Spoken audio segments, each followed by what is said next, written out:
ఏతేషాం పంచతత్వానాం మధ్యే ఆకాశస్య రాజసాంశాత్ వాగింద్రియం సంభూతం వాయోః రాజసాంశాత్ పాణేంద్రియం సంభూతం వహ్నేః రాజసాంశాత్ పాదేంద్రియం సంభూతం జలస్య రాజసాంశాత్ గుదేంద్రియం సంభూతం పృథివ్యాః రాజసాంశాత్ ఉపస్థేంద్రియం సంభూతం ఏతేషాం సమిష్టి రాజసాంశాత్ పంచప్రాణాః సంభూతాః. పంచ తన్మాత్రలలో ఆకాశంలోని రాజసాంశం నుండి వాక్కు, వాయువు రాజసాంశంలో నుండి చేతి శక్తి, అగ్ని యొక్క రాజసాంశం వల్ల పాదాల శక్తి, జలం యొక్క రాజసాంశం వల్ల గుదం యొక్క శక్తి, పృథివి రాజసాంశం వల్ల జననేంద్రియం యొక్క శక్తి పుట్టాయి. ఐదింటి సమిష్టి రాజసాంశాల వల్ల పంచప్రాణాలు పుట్టాయి. సత్వం ఉత్తమమైంది కాబట్టి జ్ఞానాన్ని కలిగిస్తే మధ్యరకమైనటువంటి రజస్సు కదలికకు కారణం. ఆకాశానిది శబ్దగుణం, అందుకే వాక్కుకు మాట్లాడే శక్తినిస్తుంది. వాయువు నిరంతరం కదులుతుంటుంది, చేతులను అది కదిలిస్తుంది. వహ్ని అన్నింటినీ మోస్తుంది, కాబట్టే పాదాలకు శరీరాన్ని మోసే శక్తినిస్తుంది.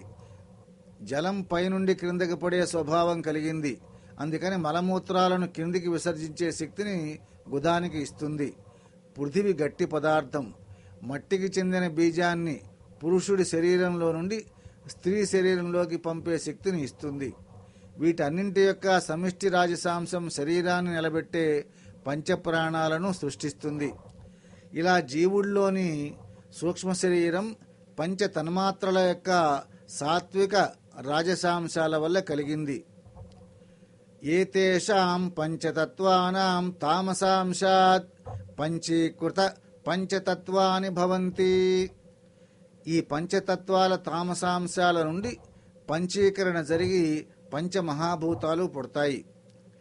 తెలుసుకునేవి తెలుసుకుంటుంటే, కదిలేవి కదులుతుంటే, కదిలి తెలుసుకునే ఆకారాలు ఎక్కడి నుండి జనిస్తాయి? ఈ ఖండం తెలుపుతున్నది. పంచీకరణం కథం ఇతి చేత్ ఏతేషాం పంచమహాభూతానాం తామసాంశస్వరూపం ఏకమేకం భూతం ద్విధా విభజ్య ఏకమేకమర్థం పృథక్ తూష్ణీం వ్యవస్థాప్య అపరమపరమర్థం చతుర్థా విభజ్య స్వార్థమన్యేషు అర్థేషు స్వభాగ చతుష్టయ సంయోజనం కార్యం తదా పంచీకరణం భవతి. పంచతత్వాలలోని తామసాంశాలు ఒకదానితో ఒకటి కలిసే విధానము ఏదంటే, ఒక్కొక్క తామసాంశం ముందు 2 సమాన భాగాలుగా చీలుతుంది. ఒక సగభాగం అలాగే ఉండి రెండవ సగం 4 సమాన భాగాలవుతుంది. ఇలా ఏర్పడ్డ ఒక్కొక్క తత్వం యొక్క 4 సమాన భాగాలు తక్కిన తత్వాలకు కేటాయించగా ప్రతి తత్వం తన సగంలో తక్కినవి ఇచ్చిన 4 భాగాలను కలిపినప్పుడు పంచీకరణం జరుగుతుంది. ఏతేభ్యః పంచీకృత పంచమహాభూతేభ్యః స్థూల శరీరం భవతి. ఏవం పిండ బ్రహ్మాండయోర్ ఐక్యం సంభూతం. ఈ పంచీకరణం చెందిన మహాభూతాల నుండి స్థూల శరీరం వస్తుంది. ఇలా పిండ బ్రహ్మాండాలు ఏకమే. పంచీకరణం చెందిన ఈ పంచమహాభూతాల నుండి వ్యక్తి యొక్క స్థూల శరీరం వచ్చింది. ఈ ప్రకారంగా జీవుడి శరీరం బ్రహ్మాండము ఒకటేనని తేలుతుంది. బిందెడు పాలలో నుండి ఒక చుక్క పాలు కింద పడితే పాల చుక్క చిన్నది, బిందెడు పాలు పెద్దవి. అయితే 2 స్వభావాలు ఒకటే. అలాగే బ్రహ్మాండంలోని పంచమహాభూతాల నుండి ఏర్పడ్డ జీవుడి యొక్క శరీరం కూడా బ్రహ్మాండంతో ఏకమే. స్థూల శరీరాభిమాని జీవనామకం బ్రహ్మ ప్రతిబింబం భవతి. స ఏవ జీవః ప్రకృత్యా స్వస్మాత్ ఈశ్వరం భిన్నత్వేన జానాతి. స్థూల శరీరాన్ని అభిమానించుకున్న జీవుడు బ్రహ్మము యొక్క ప్రతిబింబం. ఆ జీవుడే ఈశ్వరుడు తనకన్నా భిన్నమని భావించుకుంటుంటాడు. స్థూల శరీరం జడ ప్రపంచంలోని భాగమైతే చైతన్యవంతుడైన జీవుడెవరు? జ్ఞానేంద్రియాలను కర్మేంద్రియాలను వాడుకొని ప్రపంచాన్ని తనకన్నా భిన్నంగా చూసేవాడెవడు? దీనికి సమాధానం ఇక్కడ చెప్పబడుతూ ఉన్నది. పరమాత్మ శుద్ధ చైతన్య స్వరూపుడు. ఆయన పూర్ణుడు కాబట్టి ఆయనకి ఏ అనుభవాలు అక్కరలేదు. ఆయన చైతన్యం స్థూల సూక్ష్మ శరీరాలుగా మారిన జడ ప్రకృతిలో ప్రతిఫలించినప్పుడు ఆ ప్రతిబింబానికి కూడా జ్ఞానం ఉంటుంది.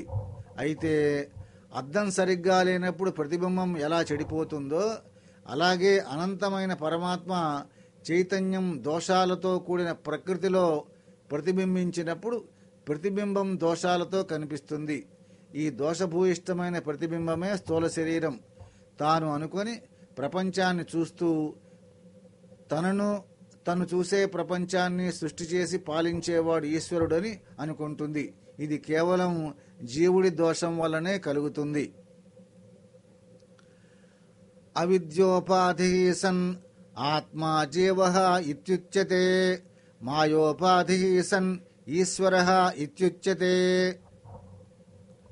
వ్యష్టి అవిద్యను ఉపాధిగా కల ఆత్మ జీవుడని, సమిష్టి మాయను ఉపాధిగా కల ఆత్మ ఈశ్వరుడని పిలువబడతాడు.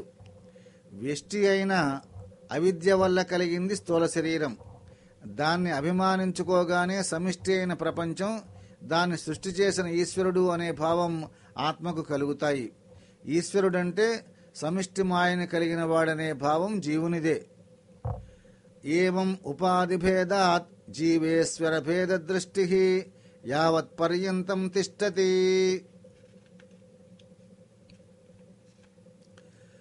తావత్ పర్యంతం జన్మ మరణాది రూప సంసారో న నివర్తతే.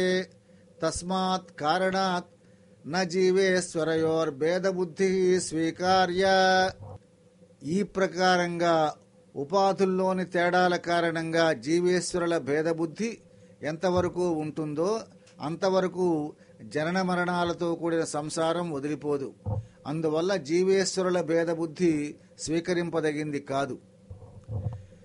నను సాహంకారస్య కించిజ్ఞస్య జీవస్య నిరహంకారస్య సర్వజ్ఞస్య ఈశ్వరస్య తత్వమసీతి మహావాక్యాత్ కథం అభేద బుద్ధి స్యాత్ ఉభయోః విరుద్ధ ధర్మ క్రాంతత్వాత్.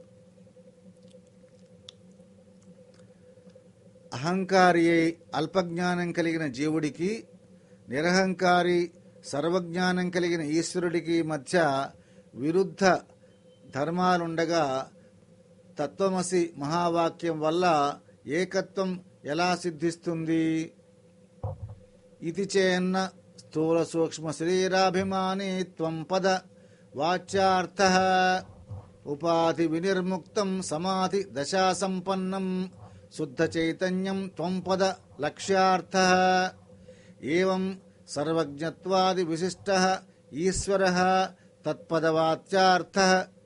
ఉపాధి శూన్యం శుద్ధ చైతన్యం తత్పద లక్ష్యార్థః. ఏవంచ జీవేశ్వరయోః చైతన్య రూపేణ భేదే బాధకాభావః. ఇట్లా అభ్యంతరం పెడితే ఇది నిజం కాదు. పైకి తోచే అర్థంలో త్వం అంటే స్థూల సూక్ష్మ శరీరాలని అభిమానించుకునే జీవుడని అర్థం. తత్ అంటే సర్వజ్ఞత్వం మొదలైన విశిష్ట గుణాలు కలిగి ఉన్న ఈశ్వరుడని అర్థం. ఉద్దేశించిన అర్థం ప్రకారం త్వం అంటే ఉపాధుల నుండి విడుదల పొంది సమాధి దశలో పొందినట్టు శుద్ధ చైతన్యం అని అర్థం. అలాగే తత్ అంటే ఉపాధి శూన్యమైన శుద్ధ చైతన్యం అనేది లక్ష్యార్థం. ఇలా రెండూ శుద్ధ చైతన్యమే కాబట్టి జీవేశ్వరుల మధ్య అంతరం లేనేలేదు. తొమ్మనే మాటకు తత్ అనే మాటకు పైకి కనిపించే అర్థాలు వేరు, ఉద్దేశించిన అర్థాలు వేరు. ఉపాధులను వదిలిపెట్టినంత మాత్రాన జీవుడు శుద్ధ చైతన్యంగా మారడు. రోజు నిద్రపోయినప్పుడు స్థూల సూక్ష్మ శరీరాలను విడిచేసిన కారణ ఉపాధిలో ఉన్నాడు కాబట్టి అతడు తిరిగి ఉదయం స్థూల సూక్ష్మ శరీరాలలోకి వచ్చి జీవభావాన్ని పొందుతున్నాడు. అందువల్ల సాధన బాగా చేసి సమాధి దశలో శుద్ధ చైతన్య స్వరూపంగా నిలిచినప్పుడే ఉపాధుల నుండి పూర్తిగా విడుదల పొందుతాడు. ఈశ్వరుడికి ఉపాధి అనేది లేదు, మనకు జీవభావంలో కనిపించినదే. అందుకని జీవభావం నుండి మనం విడుదల పొందగానే ఈశ్వరుడు ఉపాధిరహితమైన శుద్ధ చైతన్యంగా కనపడతాడు.